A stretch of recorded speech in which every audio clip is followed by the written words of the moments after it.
సభలో తప్పులు జరిగి ఉంటే బహిషరతుగా క్షమాపణ కోరుతున్నామన్నారు ప్రతిపక్ష నేత జగన్. స్పీకర్ పై సభలో చేసిన వ్యాఖ్యలకు బాధపడుతున్నారని తెలిపారు. అధికార పార్టీ తమను రెచ్చగొట్టడం, తమ నాయకుడికి మాట్లాడే అవకాశం రాకపోవడంతో తాము భావోద్వేగానికి గురయ్యామని తెలిపారు. దీంతో తాము తెలుసో తెలియకో స్పీకర్ పై చేసిన వ్యాఖ్యల పట్ల క్షమాపణ అడుగుతున్నామని తెలిపారు వైసీపీ ఎమ్మెల్యే. ఇవాళ నేను కూడా చెప్తా ఉన్నా అధ్యక్ష, మా సభ్యులందరితో కూడా మాట్లాడడం కూడా జరిగింది.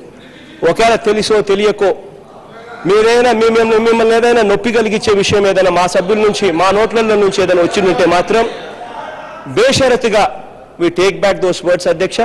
We render apology as the leader of the opposition. మా అందరి సభ్యుల తరపు నుంచి కూడా I also do render apology, అధ్యక్ష.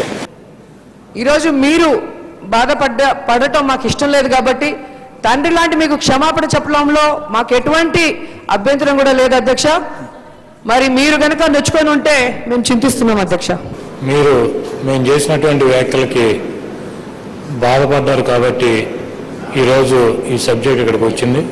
మీరు బాధపడి ఉంటే నేను తప్పకుండా చేసినటువంటి వ్యాఖ్యల్ని వెనక్కి తీసుకుంటూ పెద్ద మనసుతో ఈ సభ గౌరవాన్ని కాపాడాల్సినటువంటి వ్యక్తులం కాబట్టి మీకు క్షమాపణ చెప్తూ సెలవు తీసుకుంటాం.